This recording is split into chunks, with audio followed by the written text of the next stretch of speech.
चंद्रिका होगी वसुधा से इम्प्रेस, देगी अपनी पोजीशन उसे। सीरियल वसुधा के आने वाले अपकमिंग ट्रैक में हाई वोल्टेज ड्रामा देखने को मिलने वाला है, क्योंकि जहां एक तरफ हम सभी ने देखा कि वसुधा को एक बहुत बड़ा क्लू मिलता है।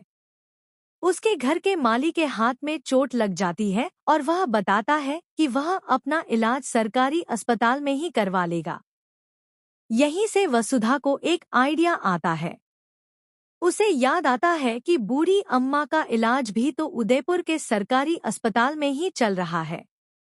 सच का पता लगाने के लिए वसुधा मुंह छुपाकर उदयपुर के सरकारी अस्पताल पहुंच जाती है। वहां वह उनके बेटों से छुपते छुपाते बूढ़ी अम्मा के कमरे तक पहुंचती है। आखिरकार उसे सच्चाई पता चलती है कि बूढ़ी माताजी का इलाज बिल्कुल फ्री में हो रहा है, जबकि चौहान हाउस में हनुमंत को परेशान करने और पैसे ऐंठने के लिए उन लड़कों ने झूठी कहानी बनाई थी। सिर्फ और सिर्फ पैसों के लालच में उन्होंने चंद्रिका और हनुमंत को मानसिक रूप से परेशान किया। बूढ़ी अम्मा एक सीधी सादी औरत है।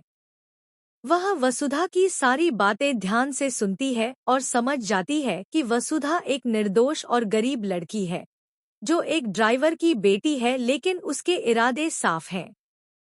जब बूढ़ी अम्मा को यह पता चलता है कि उनके बेटे पैसों के लालच में झूठ और ठगी का सहारा ले रहे हैं, तो वह बेहद दुखी हो जाती है।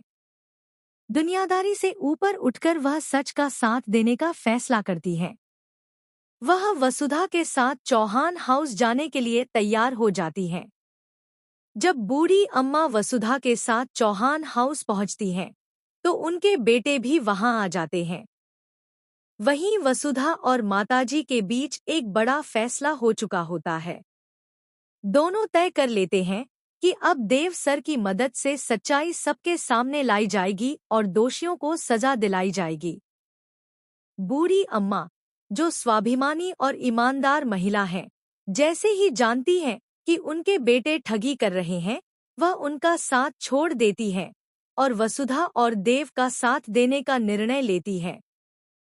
चौहान हाउस पहुंचते ही चंद्रिका सिंह चौहान पहले तो सबके सामने भावुक होने का नाटक करती हैं और चेक देने की कोशिश करती हैं, लेकिन सच्चाई सामने आते ही वह खुद उस चेक को फाड़ देती हैं।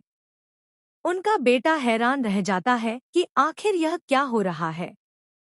तभी वसुधा और बूढ़ी माता सबके सामने सच बताते हैं कि इलाज तो मुफ्त,